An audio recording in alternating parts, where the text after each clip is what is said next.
What's up guys, Houndish here, today with a quick Destiny 2 update. I want to talk about a Destiny 2 article with some words from Luke Smith from Edge magazine, where he talks about exotic quests, the DLC and the kind of direction for Destiny, weapon balance, as well as a couple of other things. On top of this, we have more preload information for the PC version of Destiny 2, and a pretty cool concept about how vendors and some of the endgame could be improved in Destiny 2, so let's get into it. So in the December issue of Edge magazine, obviously it's just becoming available now, they talk about Destiny 2 and kind of the launch period for the game. They also have some words from Luke Smith about various things in the game, which is pretty telling. So some of this I very loosely mentioned a few days back. Luke Smith says that more people have kind of entered the world of Destiny and then stuck around with Destiny 2, but he went on to say that the flip of that is, are we bringing enough new people in? With every piece of positive data, there's other stuff we should be exploring, and I think that's a good lesson. Data tells a story, and we've got to make sure we're watching that. So that's pretty interesting when you look at the way that Destiny 2 has kind of changed a little bit, and then the kind of audience that they're targeting with Destiny 2 as well. He says, are we bringing enough new people in?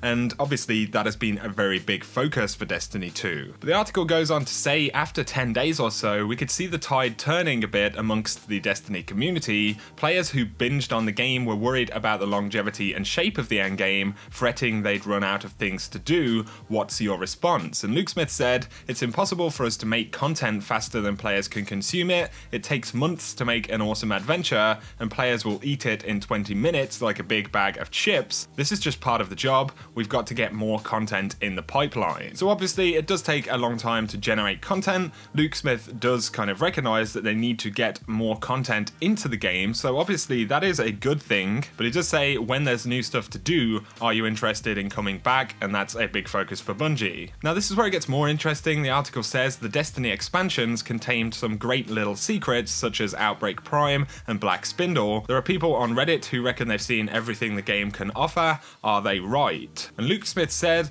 I don't want to set any expectations that we've got a hidden Outbreak Prime or Black Spindle lying in the wings, but we do think of things like Faction Rally and Iron Banner, and there's stuff that can come out of the cade chests every week. There's stuff that's going to keep showing up that people haven't found yet. So with Luke Smith saying he doesn't want to set the expectation that there are any of those hidden exotic quests currently in the game, that kind of to me suggests that there indeed aren't any exotic quests in the game. A lot of the veteran players that have played through Destiny 1, we saw a lot of really cool exotic quests, and it doesn't look like any of that stuff is kind of going to happen right now in game, and I find that pretty disappointing that in the vanilla game they wouldn't be kind of targeting making content like that. But this is also part of their kind of simplified exotic grind, the simplified game in general. I think right now the fear is that with kind of more complicated content and much more difficult activities, if they over reward those activities, players who can't complete them will kind of feel pushed aside and then may not continue to play Destiny. That is something that I completely understand in terms of where Bungie are going here, but I also believe that you can strike a balance with stuff like that, and that's something that Destiny 2 really has to work on. We see a lot of other games, you know, Overwatch is kind of an interesting example. It's not the same kind of game, but it's a game that manages to capture its more casual, I say that with inverted commas, it's kind of a difficult term that,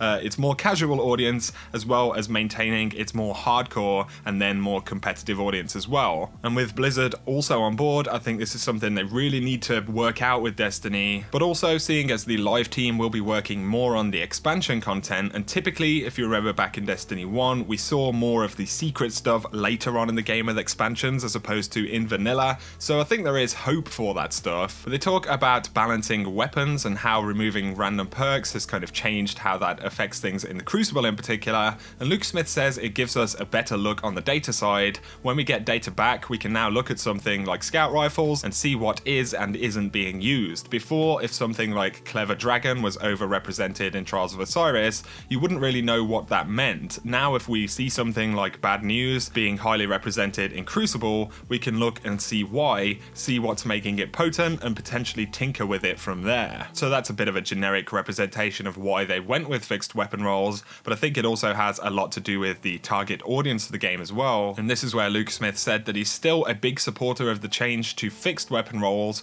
although they do continue to look at how they can kind of make different drops of weapons more interesting, and this is definitely something they need to do. So the final thing they talk about is kind of the story. The article says that you told us earlier this year Destiny 2's campaign was foreshadowing story events that might not come to light for years? Was this just about the post-credit scene, or is there more in there? Luke Smith said, I talk about feature development on a short, medium and long-term time frame, and I think the post-credit sequence does a lot of the same. The long-term stuff is years away, while the short-term stuff is months away. The first thing the Traveler's Light touches when it leaves in that cinematic is Mercury, a place we've visited before and will again inside of our first expansion, Curse of Osiris. We're definitely calling the shot, but we're calling it across a variety of time frames. So I think there's some very interesting stuff inside of there. It kind of gives us the information we wanted about potential hidden exotic quests. It doesn't look like there are any right now, although he did only say he doesn't want to set the expectation, so there could be things that they're actually working on, and like I said, expansions are likely to change that. Obviously work on weapons and how to make them interesting is continuing. I really hope that we see something very solid by the first expansion at the very least. There's a lot that isn't being done with weapon mods right now, and I think also they should be looking at completely re-rolling everything in the game when seasons change over, but that's something we'll potentially learn about later this week on the 20th. Bungie will be doing a stream where they talk about what seasons mean for Destiny 2, so I'll keep you guys posted on any new information. But let me know your thoughts on that stuff in the comment section, guys. The next thing I wanted to briefly touch on is the PC launch for Destiny 2, which of course happens on the 24th of October. If you're wondering about preload for the game, it will start on the 18th, so that will be Wednesday the 18th of October. You can head to Battle.net and start your downloads, apply your codes or anything like that that you need to do, and get that game preloaded. The final thing I wanted to share with you guys is actually something which a player created. So Tiredness posted to Reddit his kind of concept for how to rework some of the vendors in the game, how to make them more interesting and offer better rewards. This also kind of leads into the endgame stuff as well. So this is their image right here, their actual concept, and you can see that they've created different ranks for Devrim K in the EDZ. This is just an example. This would obviously happen across multiple vendors. Firstly, you can actually track your rank in the top right there, but you'll see there are different rank rewards. So you've got rank 5 and you get a lot of the very basic stuff that we've already had access to. Rank 10 would start dropping you some more interesting things, including an EDZ ship.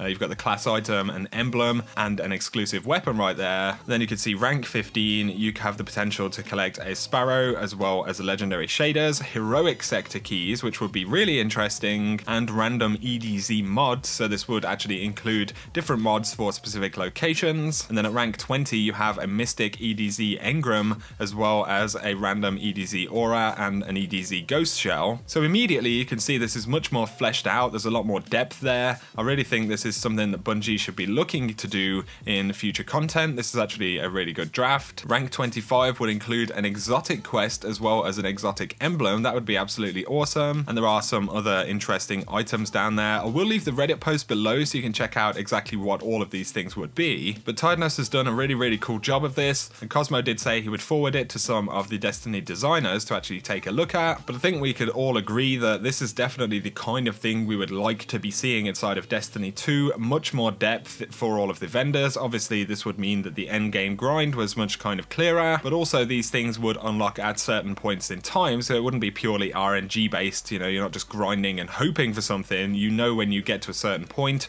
you can actually begin to unlock things, and this would be a vast improvement over what we have right now. Obviously they would actually need to create all of the content, the various items and everything like that, so it is a lot of work, but in terms of the veteran audience, this is absolutely the kind of thing we would like to see improved, especially in expansions. One final thing I want to show you guys is a cool piece of work from iProtege on Reddit. He actually has done a couple of these in the past, but he recreated the last word inside of Destiny 2's UI. So just as if you were looking at the last word inside of Destiny 2, you can see all of the bonuses and everything like that, which is really cool, and they've done a fantastic job of this, created all of this stuff completely from scratch to look like it's actually in Destiny 2. So pretty awesome stuff, and I just thought that was worth a shout out. I will leave the link to their video down below so you can check it out properly. So there we go, guys, a lot of stuff to talk about inside of this video. I'd be curious to hear your thoughts on what Luke Smith has said and how you think some of these systems could change over time. I hope you have enjoyed the video. As always though, guys, if you have, a like and comment below is appreciated. If you're new to the channel, be sure to hit subscribe to see a lot more Destiny 2 content. But for now, I hope you guys have an awesome day.